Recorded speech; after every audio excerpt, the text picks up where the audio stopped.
All right. See my card? Hey My card's everyone, cool. welcome to a slightly late edition of the Guile treatment.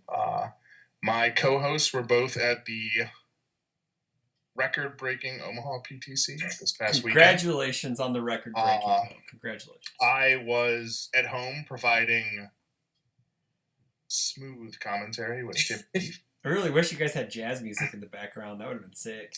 Maybe next time. Sick. But yeah, it was. I don't know about you guys. I actually had a brutal weekend because I woke up, got a little bit of breakfast, did the commentary. Then they went for the lunch break. We didn't really know how long it was going to be, so we snagged basically some snacks, and then it just kept going. And so I basically didn't really eat on Saturday. And by the time it wrapped up, it was midnight, and I was like, well, I think I'm just gonna go to bed. Yeah. And I was like, yeah, I'm not gonna do commentary tomorrow. I'll just let Tim do that himself. Mm-hmm. So then I wake up and catch a little bit of tops, watch some football that was terrible, and then the legacy stuff started, and I was like, oh, this is crazy. So I was watching some of the legacy stream. And then I was like, dude, it's 5 p.m. I haven't eaten since breakfast yesterday. I should really go get some food. Just felt terrible. And then I feel the legacy thing ended super duper late because the small man list was just the slowest, trolliest stuff imaginable. I think I saw the Swiss one between him and Tyler. Yep. And I was because it went to game 3 or whatever, and I was like, how, is this tops? How has this not been timed? There's 2 minutes left in the round. Yeah. It's yeah, Tyler knew he couldn't beat him.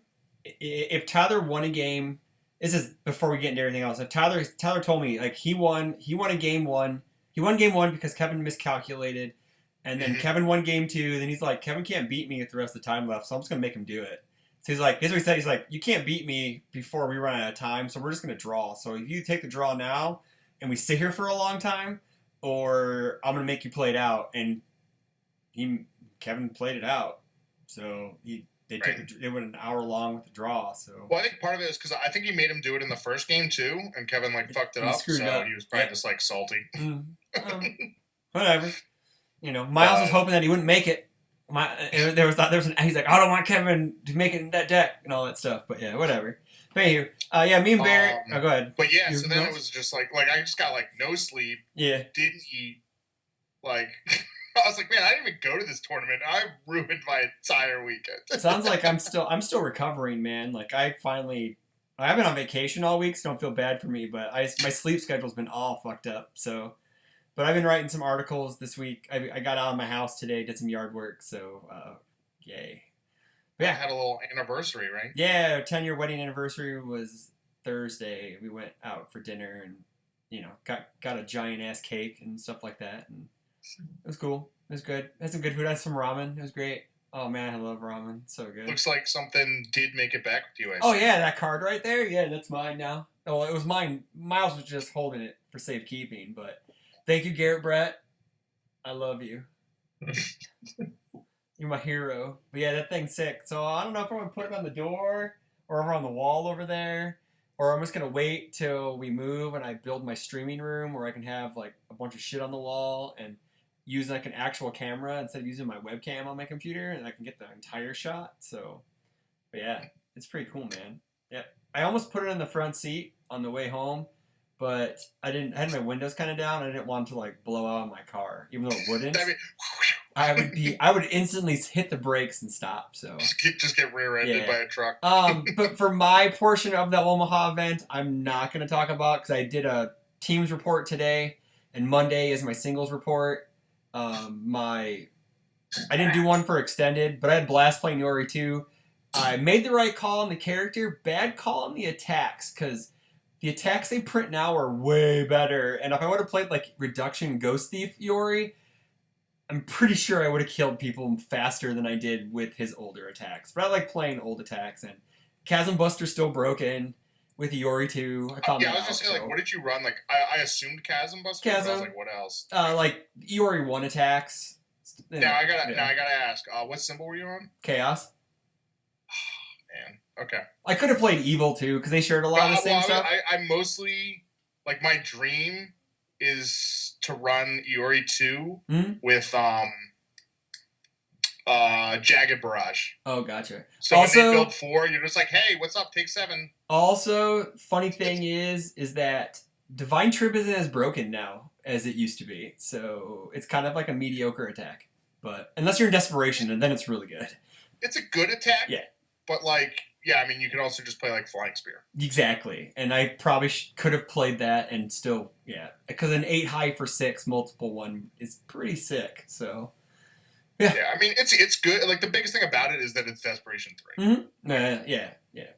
But yeah, overall the event was awesome. It was a great time. I got there Friday, as my report was saying, all that fun stuff. But yeah, I guess I had a good time. I'm glad they broke my record.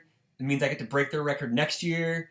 And yeah, and they were kind. They left it pretty close. They did. Like, I was very excited. I told them, I was like, Miles, thanks for letting it be just 4 people. I can pull 4 people out of the woodwork to play. Maybe I can show up next year. I don't know. There we go. I forget what I was gonna say. Oh yeah. Me and Omaha being at 70 plus, kind of puts all these other places that have PTCs on notice. It's like, come on, people, step your game up. I know Atlanta usually has a big showing. They usually get like 40 to 50 people, so not really pointing fingers at them, but the rest of the country, come at us, bro. That's all I'm going to say. But yeah, Barrett, you want to talk about your tournament experience and stuff like that? Because you didn't play in... Did you play in teams? I don't remember if you played in teams or not. No, I did not. I was traveling. I still at school, so like I have really tight scheduling now for traveling to these events because I'm not just like asking off work anymore. And plus, I came up. It was also my girlfriend's birthday weekend, so like we drove up because having lived in Omaha and her family being there, so we stayed with them, and so I avoided the hotel and Legendary Wolf House as well, like which I know is always a blast, and I've never had to stay there because I either lived there. But it was good. So I traveled Friday night. I got there as the team events ended essentially, and the mall was closing, but I basically 2 nights before the event, I was like, I don't want to play Cassie because I just really don't want to deal with diversity. I'm tired of dealing with diversity. It's really stressful. And why would I want my own kind of like home PTC to be really stressful like that? So I was like, Chris Nixon's playing Cassie, Barry's playing Cassie, they can duke it out. So I 2 nights before was like, what the fuck am I going to play? And then I basically woke up Friday morning before class. And I was like, I'm just going to play Spear Shotgun.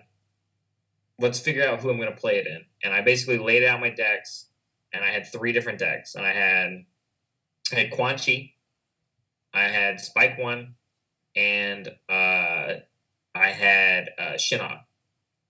And essentially, it boiled down to who was going to play these characters, who wasn't going to play these characters, and what symbol do I want to play. Because Quan Chi can do both, Death and Life. Spike can do both. But if I picked Death for Spike, I'd rather play Yusuke. And then Death for Shinnok. I immediately eliminated Shinnok because people thought there were so many people who were going to play Shinnok. I didn't know if Mark Tyner was playing Shinnok, and I wasn't going to eliminate him. I wasn't going to play diversity with my own teammate. And I had never really had experience playing Shinnok anyway. Plus, I didn't want somebody to get points because Miles picked Shinnok for the thing. That is correct. He did. If I win, I'm not getting someone else points. So essentially boiled down to Spike One and Quan Chi, and I built them both, and I set them side by side, and I was like, I don't know if I feel comfortable playing a smaller foundation lineup, i.e. Quan Chi, at the cost of having very versatile characters. So I went with the safe pick, which was Spike One. Didn't touch this deck, left that evening, showed up, and I was like, hey, Mark, I need a playtest. And he's like, sounds good, man. We'll go over to my place. So I stayed up to about I stayed out till 1 a.m. playtesting, and the Spike One deck was great. It was fantastic. It was amazing. I had never played the character before, and I had this brainchild, and it just exploded as I played games. And I was like, wow, this is really good. And so I was like, poor Mark. I destroyed all of his decks, though, and so we had to build him a new deck. And I was like, hey, man, I got this Quan Chi deck that I almost played. And he's like, I'm in, let's do it. So we built him Quan Chi that night, and that's what we played for the tournament. But so they had singles rolled around, and I felt pretty confident. I was like, I'm playing life. Not too many people play that symbol nowadays. I had Hand Cannon and Puppeteer in my sideboard, so I was like, okay, if I play against Nightmare Ginbu, like I won't get like destroyed. And if I play against like Kuwabara, like it'll be rough because I play shotgun, but it won't be rough because his character will say have no text against me. Which is kind of funny.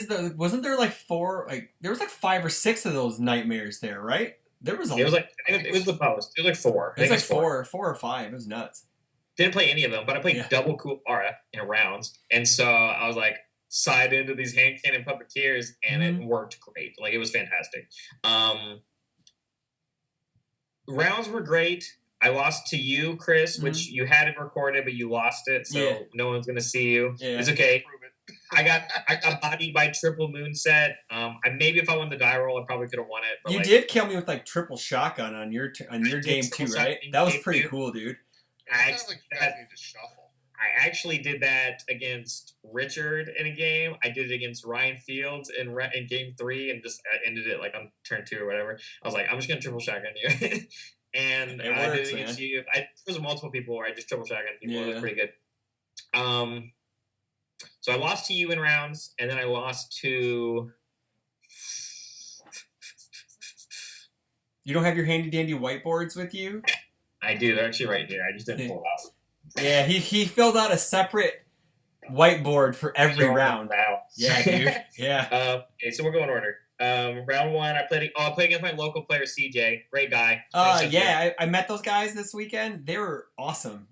Yeah, they're really cool. They're really cool. They told me after the event, they're like, Barrett, we want you to come home and kick our shit in. And I was like, listen, I haven't been doing that because I don't want to like drive you guys away from this game. They're like, no, we're only going to get better if you pound our shit in. I was like, all right, man. Also heard... I built this Spike 1 deck, and they're like, what the fuck are you playing? And I was like, I know, I never played it against y'all because it was just my competitive mindset built that, right? And so they're like, yeah, bring it. You need to beat our ass. And so I played against him. We went to game 3, like Sub-Zero bug spray is actually scary. I heard in passing that I know they're more competitive Final Fantasy players. And that they're looking to flip all their stuff to just go head first into UFS. Yeah. They're all getting pretty gung ho. Or DBS players. Tyler is another one of our local players, and he's good friends actually with Chris Smith and Chris Nixon, and he's gonna basically drop all of DBS. Here's my cat. Round 2, I played against you, Chris. We went to game 3. Yep. Round 3, I played against Richard, Omaha player.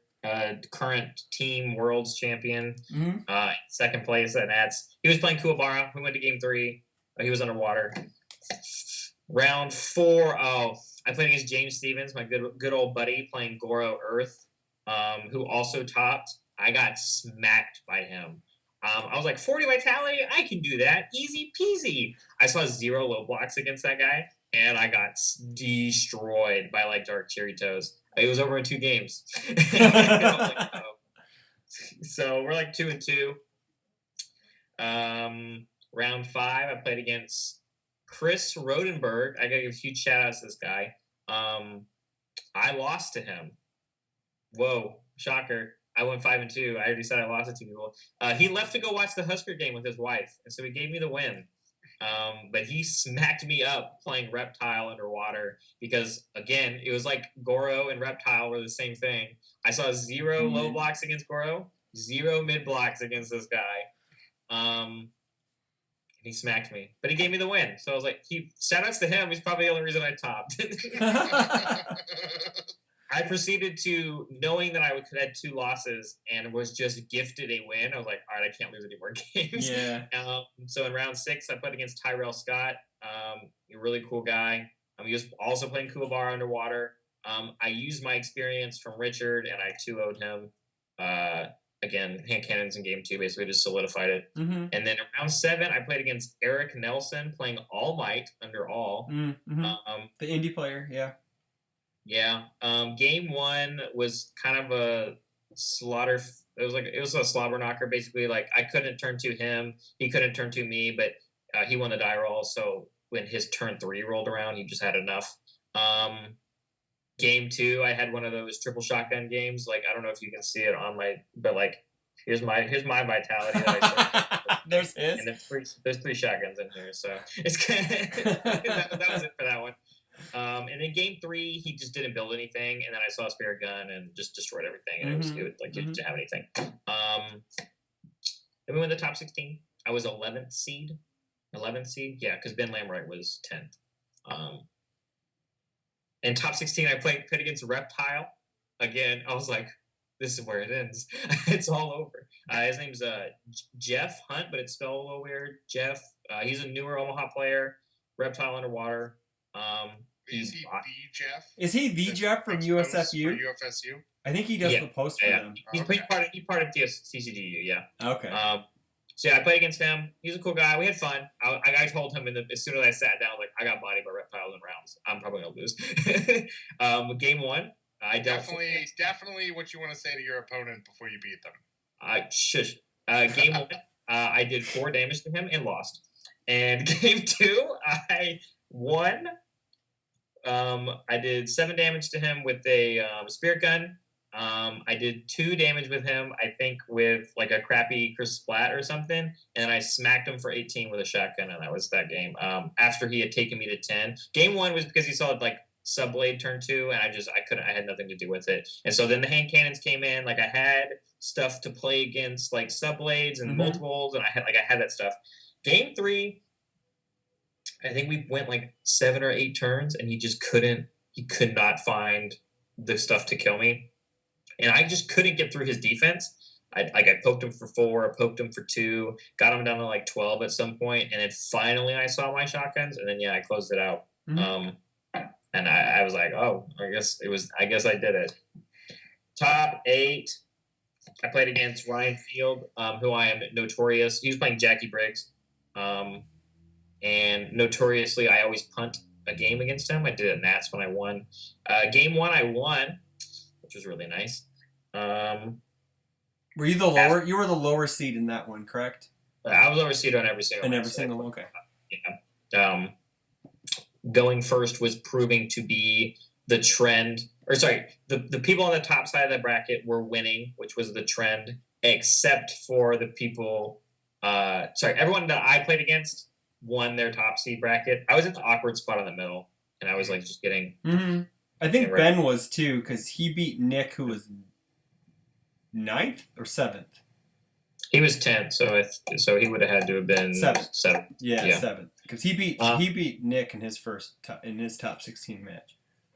As I've described, in game 2, I punted and I left him at 1 because I decided to meme and play a curse splat because I was going to commit and play a shotgun and kill him.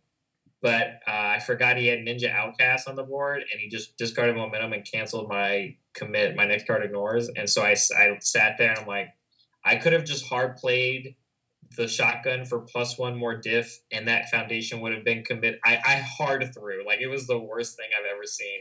And then in game 3, we had another notorious, here's my 24, and we triple shotgun.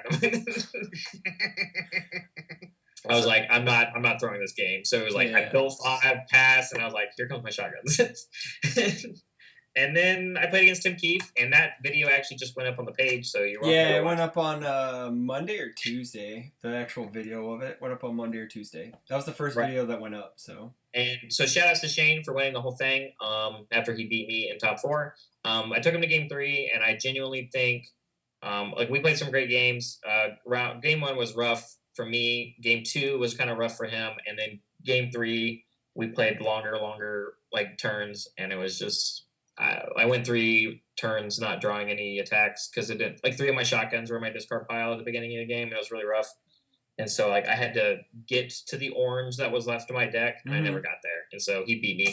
So he flipped his deck before me because he was much better at flipping his deck, and got to double dark cherry toe, and I couldn't win it. So that was pretty much it. So overall, like that life. I guess you can't, because Life doesn't play Tagoro Brothers, so like you got the Moonset Spirit Gun thing going on in your deck, correct? Yeah, if I remember correctly. So, Foundation Destruction wise, which was kind of the subcategory of the deck, was really good. The deck was meant to just maximize on making my attacks land and making the shotguns larger than other decks could do it. So like if you look, I did do a lot of taking away from the Yusuke deck that Tim played at teams or at teams and singles at UK. But obviously, I changed the symbol and I did more focusing on the shotguns. I did less about the generic utility toolbox of the deck because I thought my character was going to be able to do enough. Yeah. What that means is I played 4 copies of Over the Top, whereas in Tim Keefe's deck he played 0. Right. And I played 4 copies of Reborn Human, which substituted as life gain in the 7-hander as well as a non-prog when playing my tag. So like there was a great defensive. My favorite thing was holding that card to block, but that card's fantastic. Negative stolen on a foundation probably shouldn't have been printed. So I love that aspect of the deck.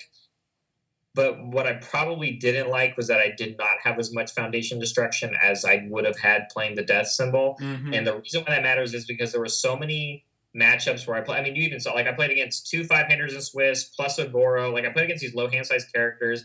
In the games where I played against Shane, I think game 1, he only built 3 on me turn 1. And so, like, if I had just my turn 2, I could have consistently played a Spirit Gun or a Moonset or with a Togoro Brothers somewhere.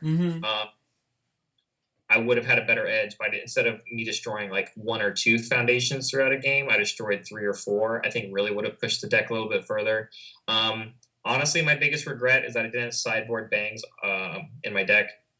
I think it would have made games easier, and the majority of all of my attacks have death or water on them. Yeah. And I was just an idiot, and I didn't want to take the risk, and I don't know why. And that was probably my biggest regret, because that card's crazy. And being able to play both Revoke and Bang in a character like that was crazy strong. When I came home, and I immediately was like, "What the fuck am I doing?"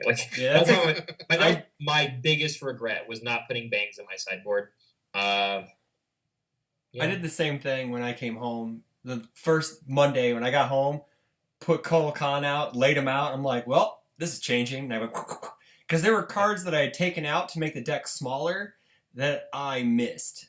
Lo and behold, I played a brick. I missed the 2 speed on Avarice more than anything this past weekend. Because there were moonsets that I was playing after the throw moonset to where if my opponent can't block it, they're dead. And I couldn't put speed on it because I have no speed other than reading the World of Outsiders, which is as the 2 of. And it has to be on the attack I played. And if I played on attack I played and I don't make the check, I'm kind of hosed. So it comes as active, So also, shout outs to the Black Bear Diner crew. Your card's fantastic. I loved playing that card. Every game that I saw it was crazy good. Obviously, because I'm Spike and I also flip my foundations, but just actually in the meta as a whole right now, like because it counters stun hate, it counters freeze hate, so it stops things like Ice Dragon Siryu, which is really relevant because I played against a bunch of those actually. Their card's great. It is one of them in my deck, and I don't think I would ever take it out because I actually loved it. Shout outs to myself. I never played decks with 20 or more attacks in my deck, and I played 21 with this weekend. Ooh. Careful. Look at me. Also, side note, my deck was 77 cards, but hey, that's all right. The Vega I played in Rockford was like 78 or 79, and I think it was running like 17 attacks. Okay, sorry, 79 is with the sideboard. It was the meme 69 plus character. Get it together. Come on. Also, if you're not playing Omega Sword and Elk Shield, at least the 1 of in your deck, you're crazy. That card's crazy good. Yeah, that card is... I really underestimated that card, so I didn't like it. I don't remember if I blocked one of your shotguns with it or not. I don't remember.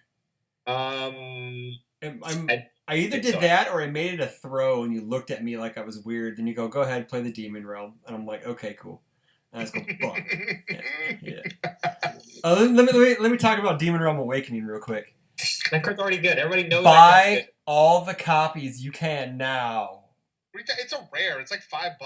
It's $3 currently on Legendary Wolf. It's rare and it's like 12. So just buy it. Well, one of these cards is overrated. Just buy Demon Realm Awakening. And the other card is fantastic. Is, I guess, slightly underrated. So the thing is too, that card's about to go up in value too. Yeah, especially with the new cards are showing. The thing about Demon Realm Awakening is it's in a set that not a lot of people want to buy more of. Very true. Whereas Combat, people are like, I'll buy a Mortal Kombat box because what? I'll get a Nutcracker or a Fatality. Okay, let me tell. Okay, so we bought them out. We bought. They did Was this. also a lot bigger. Yeah. Yes. Okay. So, side note, they did this thing, this booster bet thing where you can win discounted booster boxes, right? Sucked them dry, dude. They sold out of Mortal Kombat on Saturday. On Saturday. No, it was gone Friday. Was it gone Friday? I thought it was gone tonight. Was it? It was gone. Oh my god, that's insane. Because I got one box for 80% off and one box for, I think I got $10 off. So I bought, because you have to commit to a box and then you pick a face down card. They range from like $2.99 to 2 for $35, which Barrett got one 2 for $35. So I did one on singles night, and I got the 80% off. Okay. And so I'm like, I need a Soul Cal box because I don't own moon sets or Critter Yugas. And so give me Soul Cal. Wait. So you get to pick the box after you use the discount? No, you're supposed to pick the box. You commit to buying a box before you flip. You front your card or front your cash. Like I had $100 bill, so I just put it on the table. Yeah. And then you do the bet, and they're like, which box would you like? Yep. So you don't have to commit to buying the box yet. So I think the reason is because if you eventually, let's say you did want a platinum box, which are priced more, you would get the discount for 80% off from the platinum price. So you still have to pay more, right? So, but you're just committing. And then so then after I got eliminated, I was gonna go over and play against Couch, one of the Omaha players. And I was like, I went up there to get a drink, and I was like, you know what? I'll do it again, whatever. And then I got the 2 for 35. I'm like, 2 more SoCal, please. Yeah, I picked 80% off the first time. I got a box of MK because I was just hunting for stuff to sell. Because why not? Because that set still has relevant rares. And then I did it again. I got $10 off. And then I picked something for CJ. I got him like a $4.99. I felt so bad. And then I told them, I'll do it again. You pick the card. And they're like, what box do you want? It's like, the box I pick is dependent on, I'm buying a box. Here's my money. But the type of box I'm buying is dependent on what the discount is. And CJ flipped over 60% off. And I was like, SoCal, please. I didn't get anything good out of my SoCal box either. So don't feel bad for me, everybody. So my boxes were pretty rough too. Ben Lambright. I'm getting big discounts and I'm on vacation. So Ben Lambright got the 2 for 35. So hear me out. Got 2 boxes of SoCal. Motherfucker pulled 2 Ghost Thieves in his boxes. So those boxes. Ghost Thieves. I don't want Ghost Thieves. Yeah. I know you want moon sets, but he needed Ghost Thieves. So he got that amount of cards for like $17 a box. That was just insane. So I mean, my box is actually right here. So but yeah, it was a good event. Good times. We went out to ramen on teams night. Some people didn't have a great time. They weren't really prepared for us. Food was good. Service was really bad. All that fun stuff. Oh, what, the ramen place wasn't prepared? Yeah, even though Miles how many people showed up?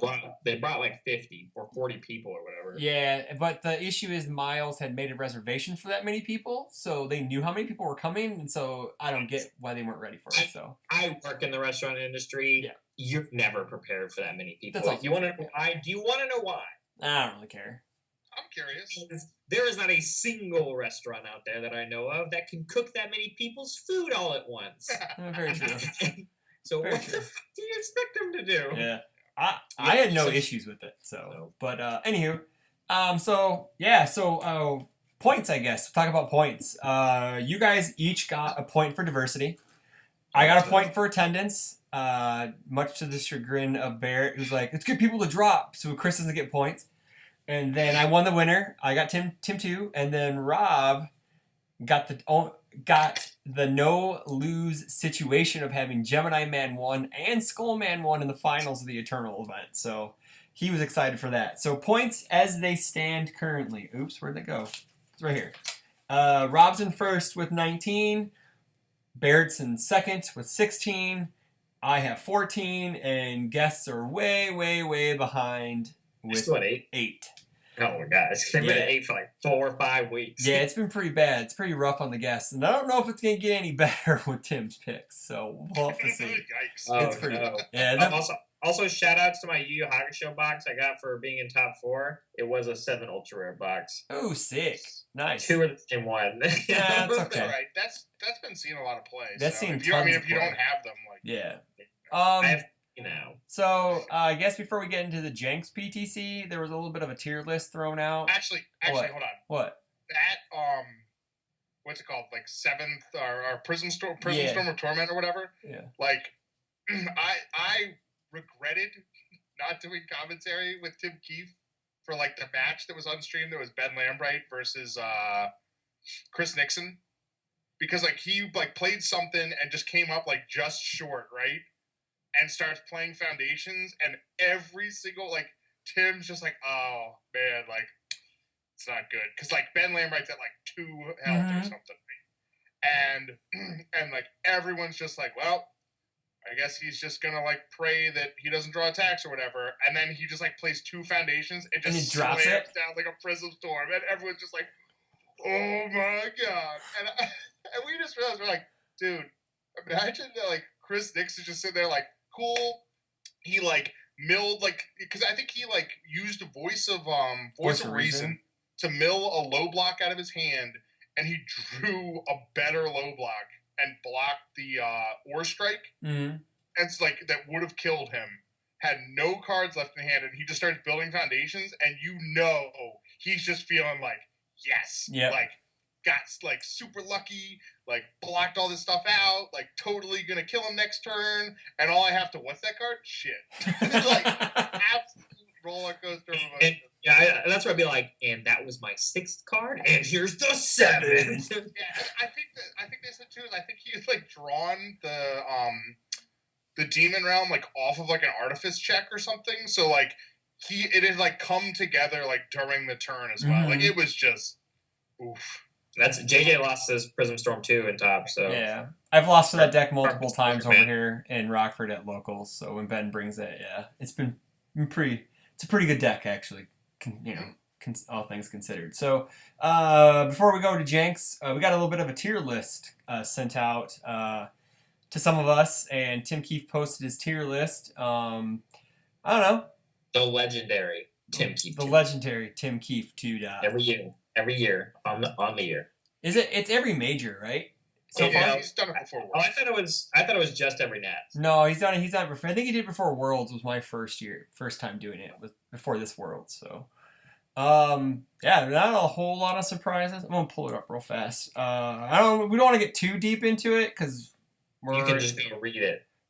You can go read it. Yeah, it's on Reddit. It's on Reddit. It's on the Rockford CCG page, Discord, everywhere. Oh, I do remember that Gyro Man is the lowest rated character for some reason. He's the only D-rated character. And then the only comment on the thread says, if I play Akuma 2-dot and slide into Gyro Man, does his rating go up?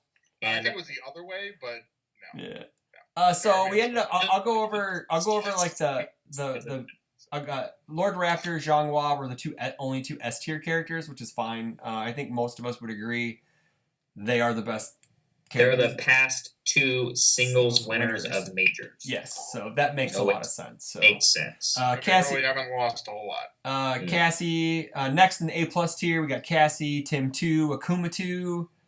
No surprises there. A lot of the A tier characters haven't really been... Maybe except for Spike 1, because in some other content creators' little tournament, they do not have him rated in the top 16 of all characters, and I think Spike 1's at least in top 10. No hands about it. He's definitely fallen out of favor. I mean, even me. Oh, I think it's just because he's old. Omaha, so like it's just because he's old.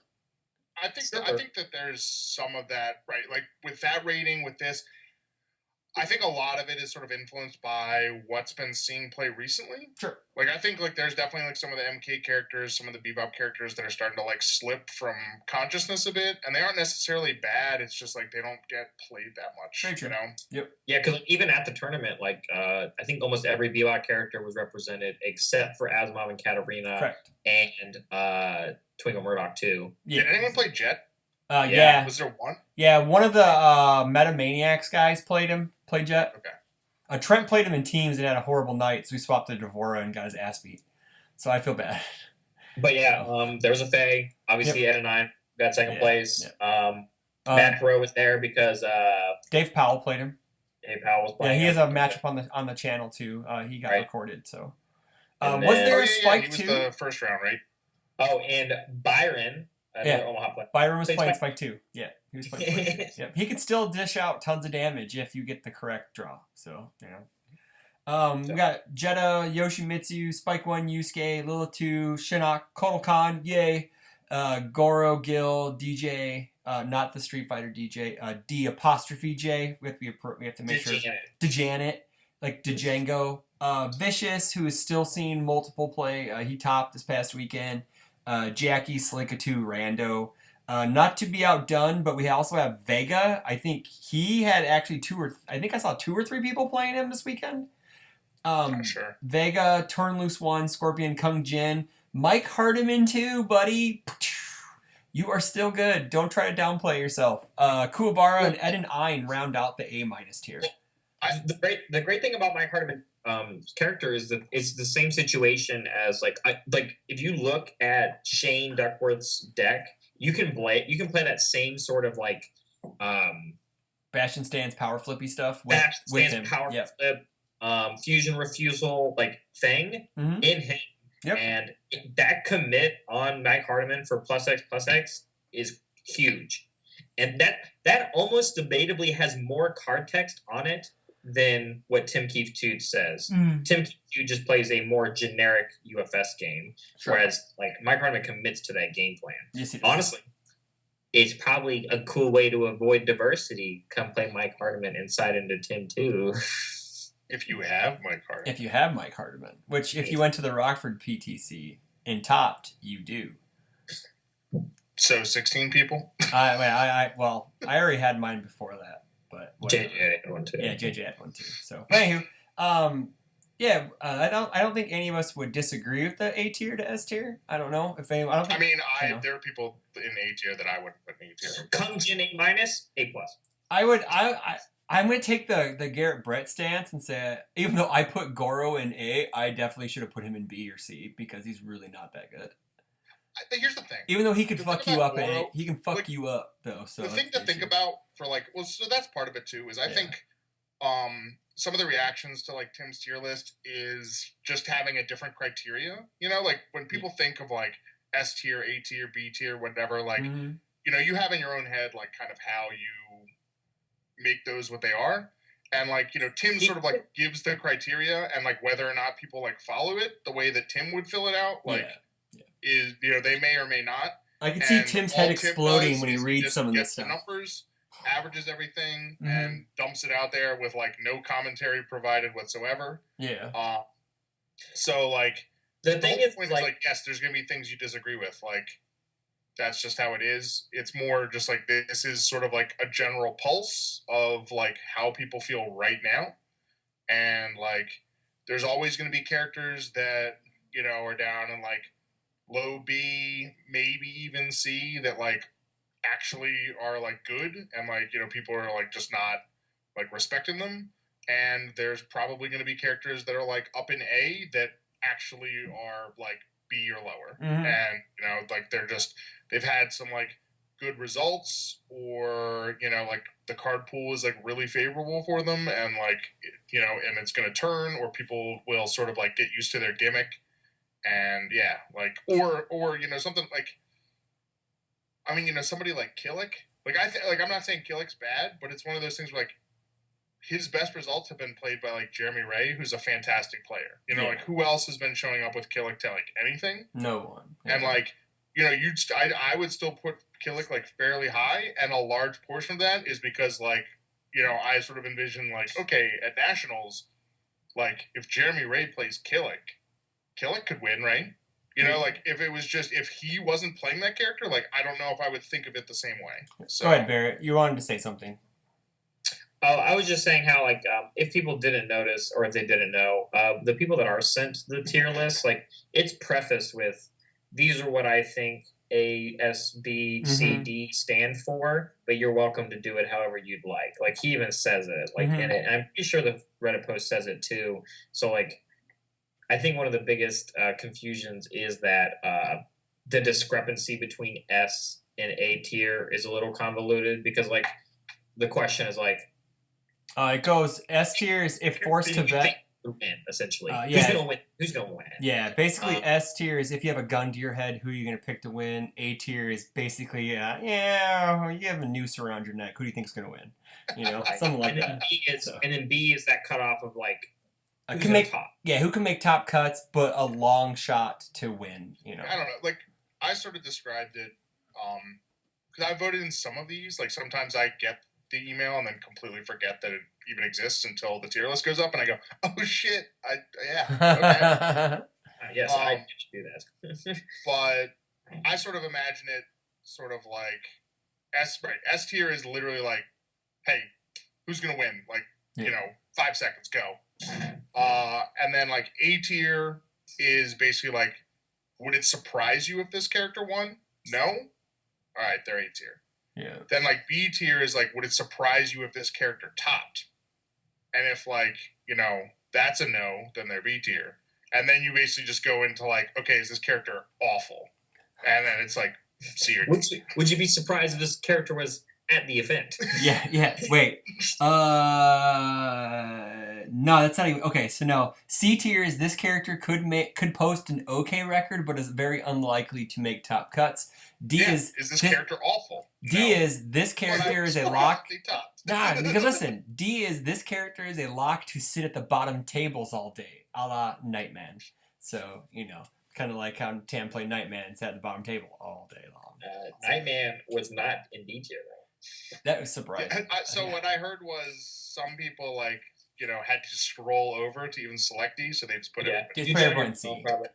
Yeah. I did it when I turned my phone landscape view and it fixed it, and I was like, oh, so I had to change all my C's to D's because I put a lot of people in D because they are bad. I did too. I put a lot of D's. Yeah, I did too. Almost the whole top. So because it's in order that they've released. Mm-hmm. The newer is being at the bottom. Yep. So almost the whole top half to me were like D's.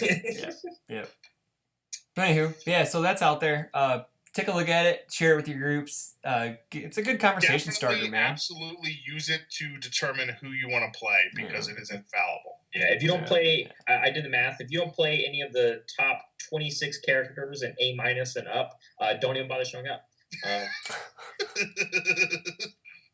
That's not right. You should not discourage anybody from showing up with their favorite character. Not everybody gets to play Kotal Khan at every event, okay? As he says that, I'm not one of those 26. I would like to remind everybody that I believe for the 2018 tier list that Cassie was B+. So this man just, is giving you terrible advice. I'm going to put you on the spot. Rob in this poll even put Cassie at A tier, but he will deny that. And actually, I think I was recording at that time, so I could splice that in, but it's way too much work, and I'm not going to do it. That's okay. I think my character. What is it? What's my character? C tier. I don't remember, but I know I put Cassie in S. Oh, yeah, you're a C tier character. All right, so that's enough about that. Do we want to talk about the Astaroth cards first, or do we want to talk about Jinx a bit? I mean, we'll get some more for you. Like everyone's seen the Astaroth cards. Yeah, like, so we'll wait. We are getting. Jasco contacted me. We are getting a couple cards to preview on the show. If we do a live stream about it, we'll let you know. I would like to live stream the preview because that's a lot more fun than recording. Backpage stuff, yo. I'm not sure if we're getting backpage stuff, but I know that I requested a certain character, and they said that is possibly we possibly can do that, but I don't know if we're going to get the character or the character. I know we're getting support, so I know that's all I know. So we could get backpage. You're getting Geralt. Nice. I would rather talk about these cards now, just because right after this Jenks PTC, it's Nats build up, and these cards won't be legal for Nats. That's true.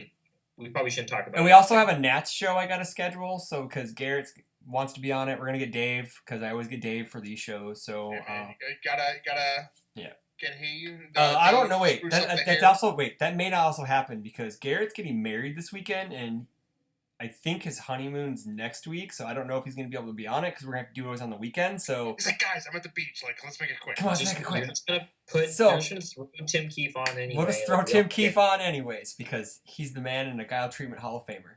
Maybe we'll get Church too. Can we just get Dave Wagner on, doing a Garrett Brett impression?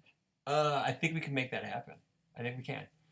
So Jenks is coming up this weekend. It's a real quick Sorry, guys. Sorry. It's a real quick turnaround for Ryan Pham. I feel bad for this gentleman. He had Omaha, Kenosha, then he has Nats. I think he has a break, and then he has something else, and then he has something else to travel to. Wait, when's Kenosha? Kenosha's the 12th. Next weekend. It's next weekend. There's 3 PTCs in a row. Boom, boom, boom. And Nats, and then one right after, right? I think it's like December, maybe like November. I think like the second weekend of November is Egg Harbor. Yeah, and then Indy's the week after that. So Jenks is the 5th. Yeah. Kenosha Kenosha's is the 12th. Yeah. Nats is the 18th, 19th, 20th. Correct. And there's not one on the 26th. Okay, no, there's no event. I think it takes a 2 week. I think it's like 2 weeks off. I think it's 2 weeks off. Then we have. But it doesn't matter. The man is living out of a suitcase. Yes, he is currently. But yeah, so that's in Oklahoma at Alien Games, I believe is the name. I looked at earlier this morning. They have a really awesome promo on like the Rockford PTC. They got prepared to fight with some really sick art. Yeah, come on, man. I tried. How do you feel about just getting like the absolute worst promo of the year? Hey, man, I had the worst promo of the year and I still had 70 people show up, so it's got to say something, right? Hey, yours won't rotate first. That's also true, but Heists will. I know. Shush. But anywho, they have a really sick promo. I'm very excited to see that. I'm really excited to see are any of your guys going from KC or any of those guys going? I don't know. Sorry, I can't speak for the rest of my play group. I will not be going. Okay. I can't take that many weeks off. Okay. Well, I have no idea relation to like other play groups. I think it's near. I would think the closest has to be Texas. It's Texas, I would assume. I don't know if maybe Arkansas. That's right. I think I saw Josh Woods in the Discord saying that he's going this weekend. So he's an Arkansas player, so they're probably going. Yeah, I don't know how big of a turnout they're going to have. I know that it is near Tulsa. It is. It is just south of Tulsa. Okay, I have no idea where that it's at in the state. I don't know where Tulsa is in the state. Shape of Oklahoma. It is in the state northeast corner. So that would be this way on a map up here. So then it is pretty close to Arkansas, right? Yeah. But anywho, they're going to have their first PTC, so I don't know if they're going to have a stream or not. I didn't see anything about that, so at least try to follow on the UFS Facebook page. I'm pretty sure we'll get some people in the Discord giving some updates. So if I see those, I'll post those out on the Rockford CCG Facebook page. But yeah, unfortunately, it's the week after the biggest PTC ever. And so I don't know how many Omaha players are going to travel to it because I know they're coming to Kenosha, so they may take a week off. I'm surprised they're going to Kenosha. They probably just want the card. That's also probably true. It's one of those things where I'm actually... Like, I feel like both of these PTCs, like, between Omaha and Nats, like, those just feel like such big events that, like, I would just expect a lot of people that, like, plan to travel, like, unless they're really close to, like, one of these two, just kind of being like, I'll just go to Nats. Or, because I'm gonna just assume, and what to say about assuming is that they're probably gonna get the same amount of price support UK Nats did. With the PTC promos, if you don't have it, maybe they'll pass them out. I don't know. Like US Nats? Yeah, for US Nats, yeah. Like you'll get like the rest of the PTC or get that month's PTC thing. I don't know, but that'd be cool. It'd be neat. So anywho, we got some picks to make for that, and then I guess we can talk about the. Yeah, sure. We can do some Astaroth. We can do some Astaroth because Barrett wants to talk about Astaroth, and I don't really care. So because all I read was, hey, look, Demon Rum's going up by $10. So. So maybe 5. So, should I just put in Tim's picks now, or do they pick first? They pick last for attendance, so because they're last place. So, Rob, you're in first place. Yeah, we got to tell us because you know it. Oh, it's his pick is 15. So. His pick is 15 for Jenks. I was just gonna say 21. So. Yeah. Okay. Barrett, you're next, man. 21? Yeah. Jeez. That's a weird number. 21?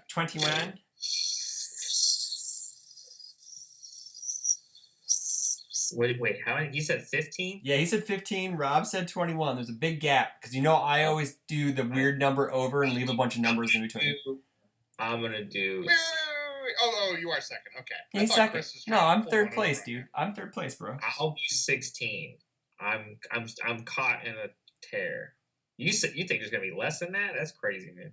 No, I don't think so. Well, I don't It's know. gonna be like 17. Boom. I am taking 17. That's What fine. up, Paul? I am taking. I Hey, can't wait for it to be 20.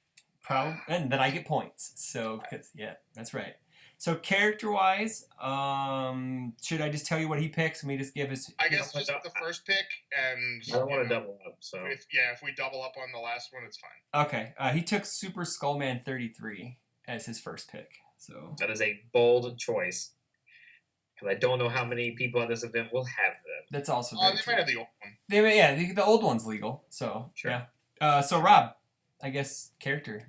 I'm last. Oh, you're last. Oh, that's right. So he's first, anyway. So you're first, Chris.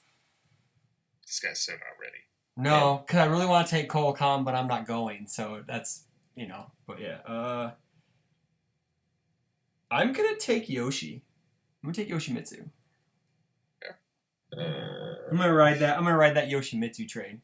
So, and I don't know how many people have Tim Keefe 2 down there because I would have taken him, but I don't know how many people have him. So, I'm gonna pick Jetta 2 Dot. Ooh, neat. I don't know what else to pick. That's also a fair assessment. And I think I'm hoping the majority of the Jetta players just don't live in Omaha. I mean, I'm definitely just gonna keep taking Raptor if that keeps coming to me. That's a good but pick. I don't think I'm gonna take Zhanghua, which means she's probably gonna win. Yeah. Probably. So I don't even know what's heavily played down in that area, so I have no idea. No clue. I know there's a couple Goro players in Arkansas. You know what? Let's just Akuma. Okay, fair enough. That's good. Good pick. Always a good pick to take Akuma. He's always a threat. He hasn't won anything in like a month or two. He hasn't won anything in a while. Yeah. He's due. He's due. Okay. He's due. That's right. I'm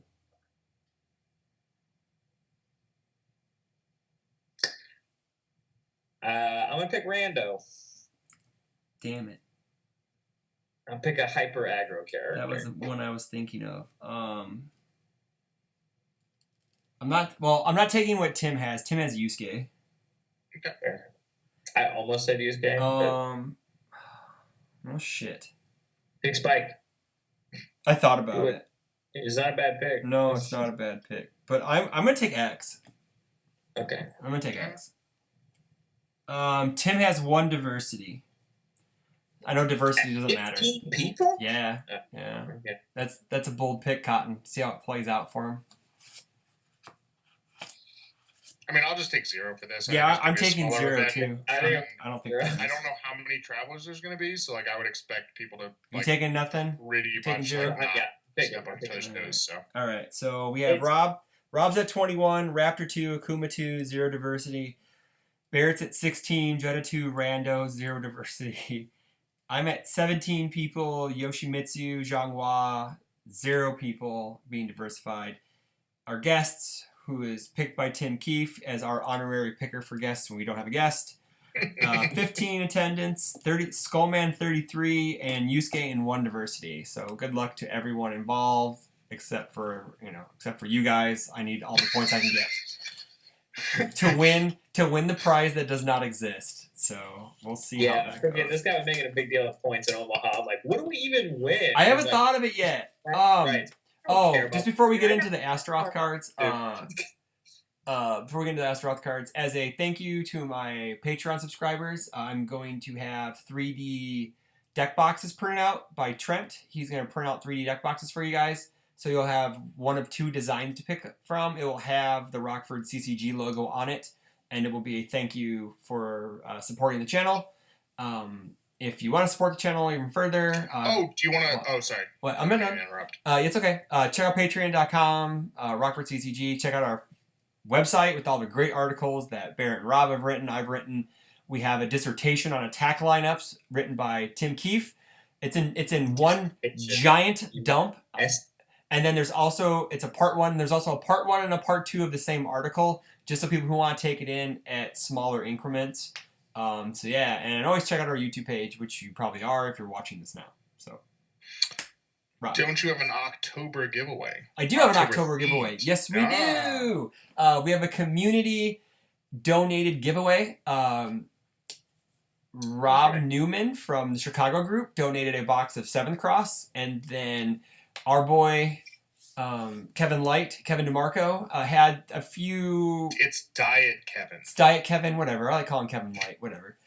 He had some commissions fall through, and they are of character cards and cosplay art, as I call them.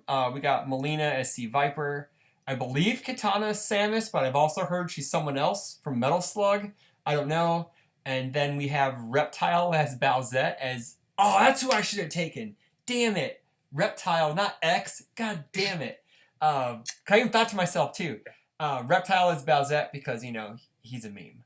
So, and then I'm also tossing in one of the Mei Lin promos from the Omaha PTC. So, I'll put the link in the description box below to the Gleam thing that you sign up at. Sign in. I believe you could sign in more than once a day, or we do it once a day or something. I don't know how that works. Don't know.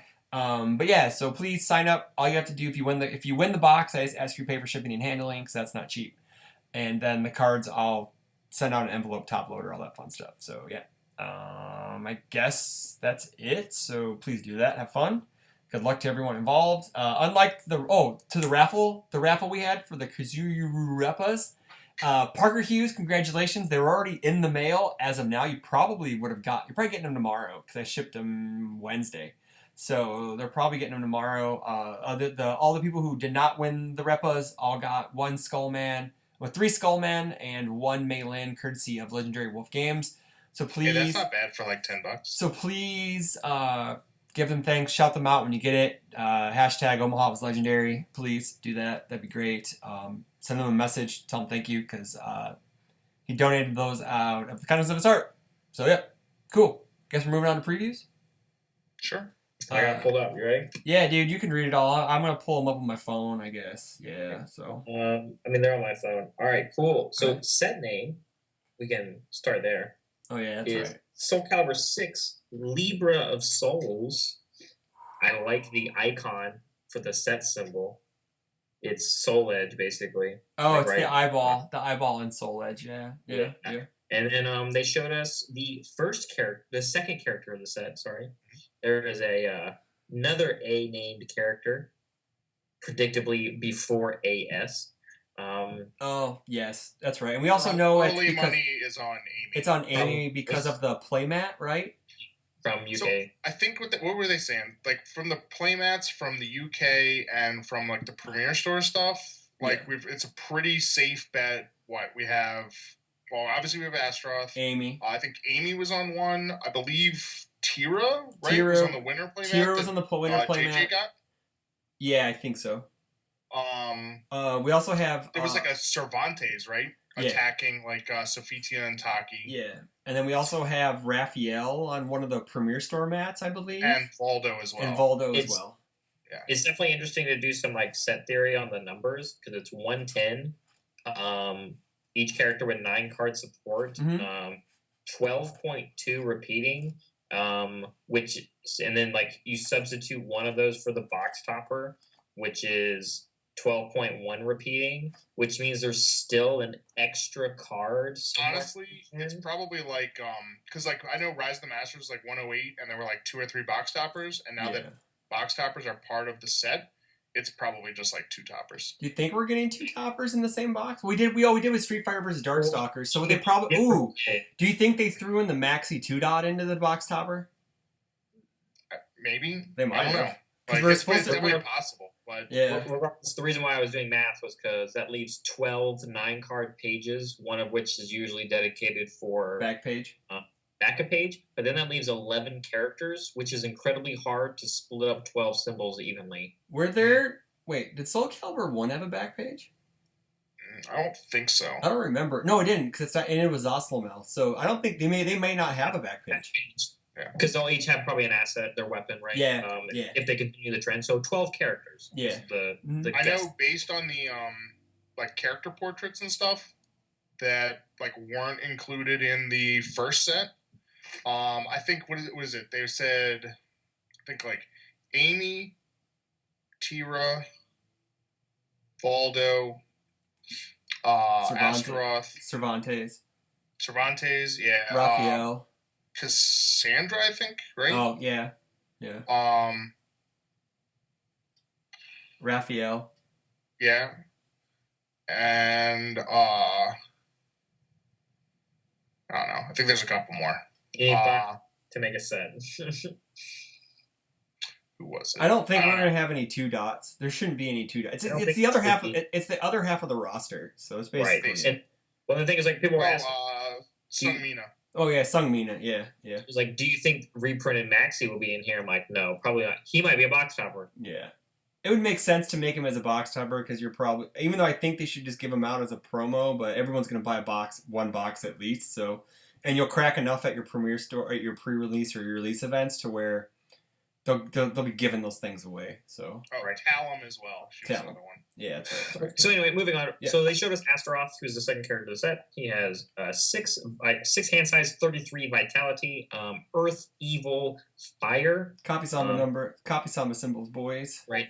Enhance, lose 2 vitality. Your attack gets 3 damage. If your attack is completely blocked, flip one of your opponent's foundations. If your attack is partially blocked, your opponent flips a foundation. So if completely blocked, you get to pick. If they partially block, they get to pick. Response, once per turn, lose 3 vitality. After your attack is not blocked, add 1 printed 5 difficulty attack from your discard pile to your hand. Reverse Nightmare. For the most part. Yeah, I think he's Nightmare. He's basically Reverse Nightmare. It's basically what he is. He's Nightmare. He is Nightmare with 4 more vitality asterisks. Yeah. Because he has to cut himself to do it, and that is cost, and it can still be canceled. Correct. Yep. Whereas Nightmare was not. Nightmare was reliant on blocking. This one's reliant on not blocking. He also works with 5 difficulties, and he shares 2 symbols with Goro, and he shares 2 symbols with Vicious. One of those symbols overlapping, which are all have like 5 diff support kind of stuff. And flipping, which is an shares 2 symbols with Jet. Does Jet have any good 5 diff attacks? Yes. Yeah. Not really. Nah, not really. They're all bad. Yeah. But like, so he's play a lot of 5 diffs. He has the kind of vicious thing going on for him too, where it's like you can play fatality in him, and it's like, you gonna block it? No, I'll pick up this really cool card, and that's kind of it's pretty neat. So like that's the number one thing people are talking about. I look at him and like people are like, man, this character looks crazy. I'm like, people said that about Nightmare too. The same things counter this character that counter Nightmare. But he cuts himself a lot quicker. And like Nightmare doesn't cut himself at all, right? No, he does not. Nightmare doesn't cut himself at all. And actually, so much so, like, I actually think Vicious is just better than him. But they do different things. But I think Vicious wholesome as a character, I think, is better than Astaroth. But Astaroth definitely looks more menacing because +3 damage on every attack is more than 2. But his +3 costs more than Vicious's +2. Right. So Vicious for 2 damage, and if you don't block, draw is 1. His is lose 2 for 3 damage, and if you do block it, something happens. Yeah. So like his is like a. It's kind of Vicious's 2 abilities rolled into 1. Yeah. Yeah. So it kind of adds up to 3 at a discount, and then but his main ability, the becoming a 7-hander, essentially, if they don't block something, costs 3 vitality. So you have to effectively look at him and like, he's not a 33 life character. And the interesting thing too is there is not as much life gain under him because Vicious has a foundation that works for him. So the only one he really gets to use is Calling Upon the Sun for cutting, and just like uniting rebels in general. And that's only under Evil. Yeah. What? Can he not just pick up Spider Suplex? Well, yes, he can pick up Spider Suplex. Yes, he can. Yes. And can he not just run Energy Absorption? Oh yeah. Okay, so 4 cards. There's some options. There's some options. Not a whole lot, some. but there's some. There's some. So yeah, he's a really cool character. A lot of people have also talked about throws being just generically good in him, and he does work with throws because he's got some throws in his kit. Yep. We gonna go over the attacks first or the He also foundations? has some throw hate in it. Yes, he does. Yeah, I don't care. Whatever. Oh, I did you not want. share the attack cards to the Rockford page, so go ahead. You're gonna have to talk about them. So Okay, cool. I have to find them.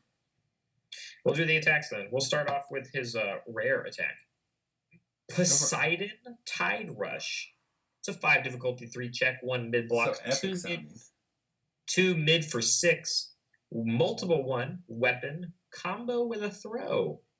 Combo enhance. Your opponent must flip 1 foundation as an additional cost to attempt to block with mid blocks for the rest of the turn. It's like, Crawling strike, but for mids instead of lows.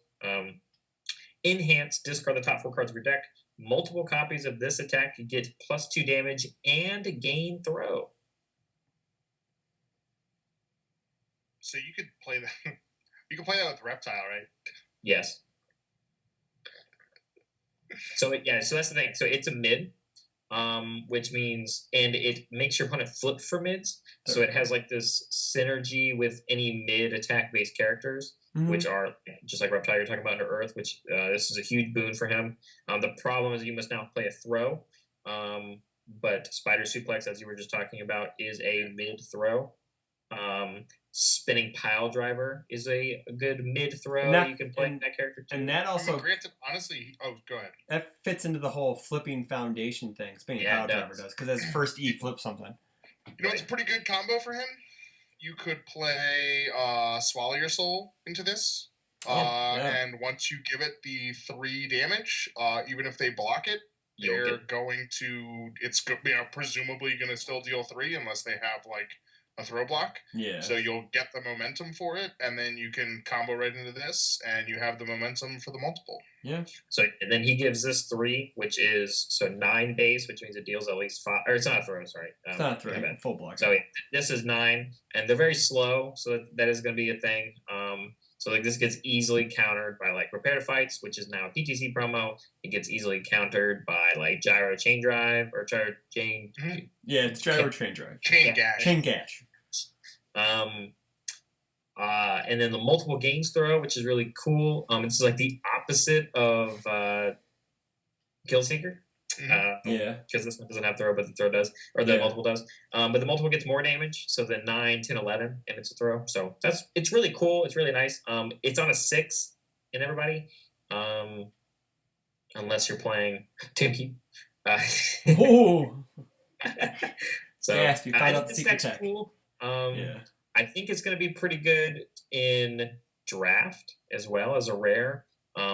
A multiple 1, 2 mid for 6 that you gave them multiple throw. A multiple is usually pretty good in draft because no one usually blocks everything. So you're at least going to you'll be able to throw out 12 damage if you're able to surprise someone, or just depends how your draft is. Yeah. So it has a nice mid block though. That's not bad too either. You can't complain about that. So moving on. He has a throw.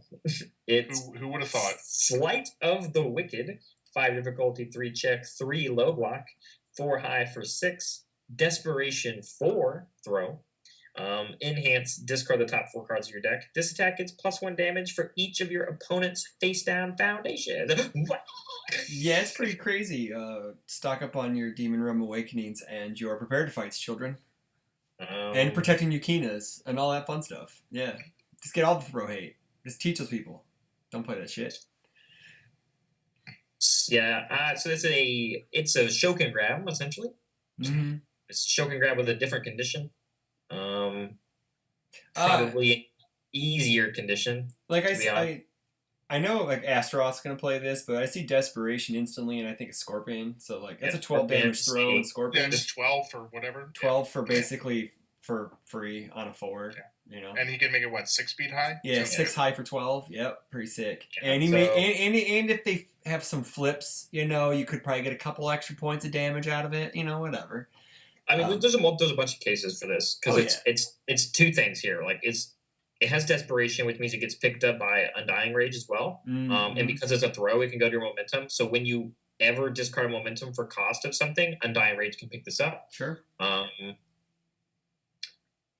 mean, that's the nice thing too, like you Throw said, with the block on it, which is really rare even for today's standards, and a scary one at that. Like, this is a throw for Goro. I know a lot of people, Goro doesn't flip foundations, but this plus having choke and grab is just more options, right? Mm-hmm. I mean, like, that's one of the nice things too, is this and Spider Suplex are both things where it's like they're 5 diffs, but you know, if you've paid yourself down into desperation, that's the other thing. Is like he's 33, so his desperation starts at 16. That's nuts, like, dude. There are characters that start at like 17. Yeah, Karama, so, like, Karama, which should have had 20. And you know, the fact that he can like pick up a 5 that's like actually a 4, like that's definitely a nice thing to be able to do. So I kind of what you were talking about too, and I think generally as a whole, that's probably how you're gonna have to play him, is a desperation based character, because things like Coffee Samba is a 5 diff, but it has desperation a 2. Yeah. So like those are the kind of cards that you get to slam early on in your chains or later in the chains, because like they work as both and they still synergize with the character. Yeah, and especially like something like that, like the idea would be, right, is that after they like run out of blocks, or you know, they don't have the right zone block, and you're just like, oh, you let this through? Well, guess what's about to come at you. So. Right. The cool thing too is he will be able to work with reversals because he shares 2 symbols with Zasalamel, and there are 5 diff reversals. Yeah. Spider Suplex. Yeah, I know. I'm encouraging what you're talking about. It has a 2 check, but it's worth it. He shares 2 symbols with Jupiter Jazz, which is a 5 diff, which picks up more stuff, which is like there's a ton that you can do with this character. Lilithus is awesome as well. Oh yeah, yep. Bear doesn't know what that attack is. I'm gonna put a wild. Well, he was talking about Zasalamel. He knows. Yeah. I'm gonna put shares 2 symbols with Dark Side and Spirit Sword. Like, he's going to be really good. I actually think Evil will be his best symbol because of the desperation thing we talked about. Just because I don't think you'll have to just play 5 diffs under Evil. Sure. You can play things in him like Syndicate Slice, giving this 3 damage to Syndicate Slice, and it's like, I get to draw a card if you block it. I'm going to get +2 to my next check, or +1 on my next check, and if you don't block it, I'm going to selectively pick up one of my 5 diffs. Oh, so it's like the whole vicious damned if you do, damned you don't type thing. So yeah. Exactly. Yeah. I think he's going to be really, really good at it. Your internet's screwing up, boy. It's just yeah, I know. It's okay. No worries. Don't worry about it. Is your computer going to die? You better have it plugged in, bud. But anywho. Yeah. Those are kind of cool. I'm surprised they put a block on a throw, but it's a, whatever. It is what it is. It's a +3 low. Yeah, I know. It's still a relevant block because, there's still some real, I guess there's some really good low attacks in the game. So, Just a few. It's a throw you're allowed to hold. Yeah. Like, that's like Swallow Your Soul, right? Let's get a +5 on it. Yeah, no, that doesn't have a block on it, so. Moving on to foundations? Yeah, man. I can do these because these are pinned in the Discord thanks to Kevin Broberg. We'll go over the spam one. What? It says Kevin Broberg's symbol right next to it. If it had yours, I would have given you props. He posted it. Who pinned it? Oh, you must have pinned it. My bad. Sorry, Rob. My bad. So we got Memory of the Fallen Warriors. It's a 1/5 +1 high block, which is sick. Desperation 0. R after your attack is partially blocked, it gets 1 damage. Is this just a re-upped demolition expert with a sort of kind of? It doesn't have the 6 check on it, but it has a block and desperation rating on it, and it's not. I think it was is that a commit on I think it was a commit too, right? For which? Demolition. Demolition was just an R. Just an R, okay. Yeah, it just didn't have a block. I'm really happy that they're putting a. I know they did that with Street Fighter vs. Darkstalkers, where they made Lord Raptor's clutches harder as a meme in Desperation because it's harder to escape Lord Raptor when you're in his clutches. But Desperation 0 reminds me of there was an Iori Foundation that basically was Desperation. Was that violent? It was, yeah. It became Desperation 1 as a build. So I think his guitar was as well, wasn't it? I don't remember. I did not play that in my deck this weekend. But it's kind of nice to see that a +1 high block on symbols that kind of need it. I think Earth needed a really nice high block on a foundation. Don't know if they needed it, but I remember if I remember correctly, I remember reading on one of the chats that I think their last +1 high on a foundation was an E Honda foundation. It was the 3/6 that destroyed for -3 damage. Yeah. It was like the sumo bathhouse card or I don't whatever. know. Like, to me, some of this stuff of like these foundations with really good block mods, it's I don't know. Like, a little bit of this to me is sort of like just an arms race of like, oh, like we're making attacks really good and people are dying too fast. Well, now we need to make blocks better. And then it's gonna be, oh no, people are like blocking too well. Well, we gotta do something else. So it's a little dicey. I mean, it's a lot of combinations though. Like, are you playing for the block, or are you playing it from the early build, like, or both? Like, it fulfills both in the deck, just like how Revoke doubles up as like a crazy good action. Plus, if you see one in your opening hand, you can build it. Like, I think I don't know the wording on Uniting or Undying Rage, but does it say attack card with Desperation or Fury? Or it says, I believe, offhand, I don't remember, but I think you can pick up a Desperation or Fury card, if I remember correctly. If the top card of your discard pile has Desperation or Fury. So yeah, this can pick this up, That's kind of cool if you need a clutch block or whatever. That's kind of neat, I guess, you know. We can block up with other cards and be like, you can... If there are any Desperation combos, which I don't think there is, there used to be because the Orius cards have them. You could Desperation combo, but I don't know. It's a fine. It's a 1/5 with a +1 high. You know, if the ability, if you get a +1, I think this is definitely just played. Honestly, to me, this is a card that you play when you go, man, I really need some good high blocks. Yeah. Like, let me cut some of this spam to like fit in a couple copies of or this. like, could you just side those if you're really bad on high blocks? You can just side some. I mean, I think you want your side to be a bit more impactful. That's true, I guess. Yeah. Like. But what if you get to the point where every card in your deck is good and you just can't make the decision because every card is playable now? You mean the evil symbol? Yes. The evil symbol doesn't play this at all. I don't think the evil symbol I don't think so at all. Does not play this. Probably not. No. I could see Earth playing it and Fire playing it for the most part, but, you know, whatever. Moving on to the Demonic Guard, to 2/6, because there's not enough 6 checks in the game. 2/6, no block. Astaroth symbols. E-flip, if you completely block this throw attack, it deals no damage. Sad face for Colocan players. E-flip, this attack gets -1 damage for each of your opponent's face-down foundations, and that is not there is no minimum attached to that, which is cool. I like seeing the numbers being able to drop into the negative and make your opponent have to fight out of it. So, but you know, just me. I think this card's good. I think he's playing it probably, like, I think Astaroth's probably playing it just because he does the flipping mechanic. I think if you choose to play Flip Vicious, you probably play this. Sure. I think this is honestly better for, like, Byakko. Yeah. Like, but because because he doesn't have to actually, like, lose life to, like, flip stuff. Yeah. Yeah. Maybe, like, maybe so, like, a Torn Loose could run this, like. Also, you have to complete. Honestly, he probably does, just because, like, he doesn't really want to see big throws anyway. You also have to completely block the throw attack. You have to completely block the throw attack as well. I mean, I understand that. Like, but you know, there's definitely times where you're just like, oh, this is like a real big throw. Like, I don't want to take 8 or something. So you're just like, it's extra hate for his card and also Shokin grab. Yeah. Like you're right. Like, it's weird because like Prepare to Fight is also kind of throw hate only if you partial. Whereas this is like, oh, my Prepared Fights can do it if I completely block it. Like 2-card combo for no damage. Wow. But they don't share symbols, so you can't do that. Yeah, I know. But like, it's one of those things where it's like, it's the same condition as Rhythmic Fighting Style. Sure. But it doesn't share any symbols, so. I know. But he's saying the effects are the same, but we're just giving him a hard time. That's all.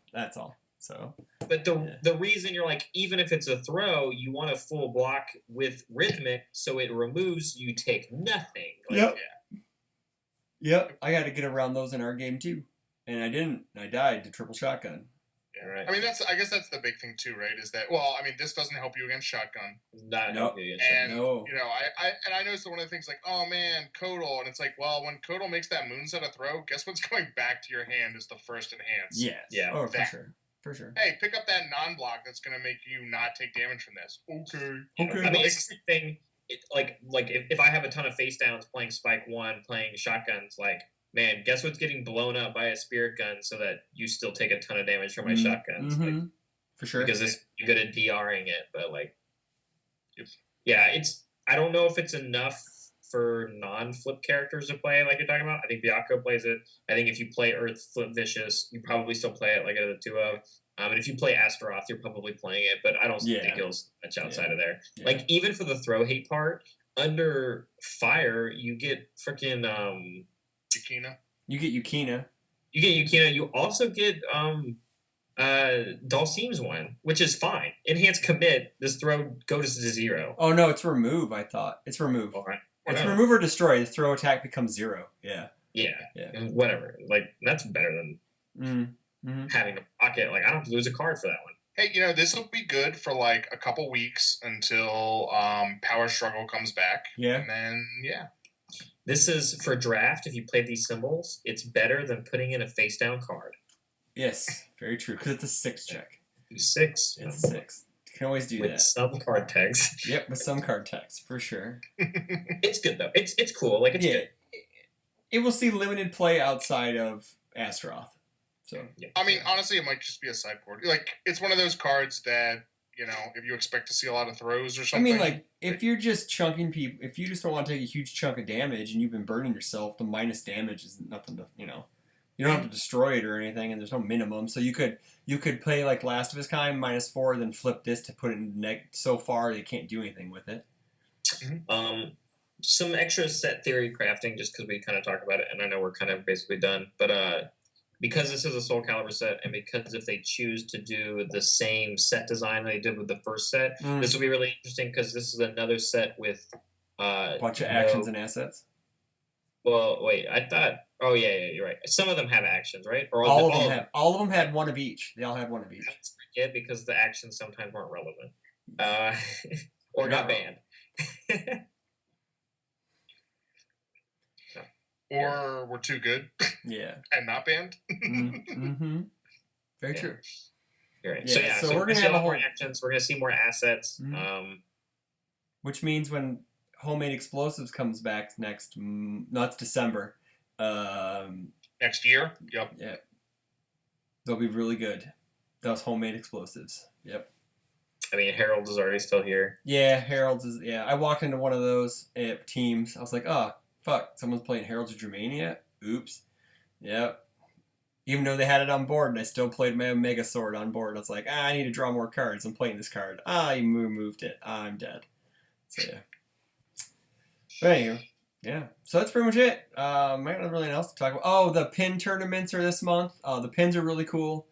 They're actually quite sizable. They're about $quarter to $half size pins. They're pretty nice. Chunky. They're pretty chunky. That's gym badges, boys. Mm-hmm. Some people are joking about getting a vest so you can put them inside and you have all your badges inside. I'm like, yeah, look at me. You need to have 12 badges to get to Worlds is the joke. So if you have the last year's Legendary Wolf bowling shirts things I used to have, those are perfect for it. There's one badge that a lot of people may not have because they gave them away at Gen Con is just a straight UFS symbol. They were testing them out and they were giving out UFS symbols, a UFS logo as a pin. So, yep. If you were at Gen Con, you probably got one. If not, sorry, that's a super secret badge you'll never get.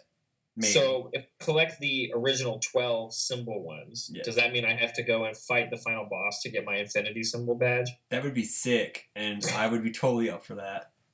I think they should allow that. You fight like, I don't know, Ryan Pham or something, you know. But Ryan Pham's an old man out of practice. So like Jason, like us sitting and be like, hey, you should do this. He's like, maybe I will. And then we'll forget about it and nobody will do it. Yeah, so, exactly. Yeah. Cool. All right, that's all I got. Nothing else. So we're going to do another one of these next week for Kenosha. Okay. And then Nats is the week after. So it's a It's going to be, we're going to have to hopefully record earlier this time because, well, we could because none of us are going to the PTC. So we could technically record early this week. So, but yeah, because I'm going to have Scott and Ryan Pham staying with me for Kenosha. So I will hold the Kenosha PTC hostage because I have the judge. There should be a stream. I'm streaming. I believe Gerald said he's going to try to get a stream. He said, I'm going to try to stream it, but you're more welcome. So I'm going to bring my stuff to stream. Might be time for this elevator music commentary stream. Watch the Rockford CCG Twitch channel or Tim's if they're restreaming it. That'd be fine. That'd be great. So, yeah. So stay tuned for more Guile treatment. Watch out for our content. Like, comment, subscribe. All that fun stuff. Take care of each other. Thanks, Miles, for letting me stay at your house Sunday night. Shout out to Legendary Wolf for a great event. Congratulations on having the highest PTC ever, but thanks for holding that card for me for like 6 months, it felt like. So, anywho, have a good night, everyone. We'll talk to you later. See ya.